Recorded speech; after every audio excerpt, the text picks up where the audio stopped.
ಹಸಿವು ನೀಗಿಸಿದ ಅನ್ನದಾತ ಪರಮ ಪೂಜ್ಯ ಹವ ಮಲ್ಲಿನಾಥ.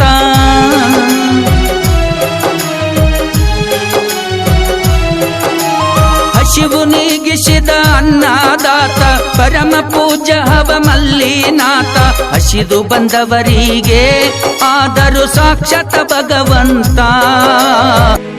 ನೊಂದ ಭಕ್ತರ ಬವಣೆ ಕಳೆಯಲು ಬಂದ ದೇವನು, ನಡೆದಾಡುವ ಭಗವಂತನು, ನಡೆದಾಡುವ ಭಗವಂತನು.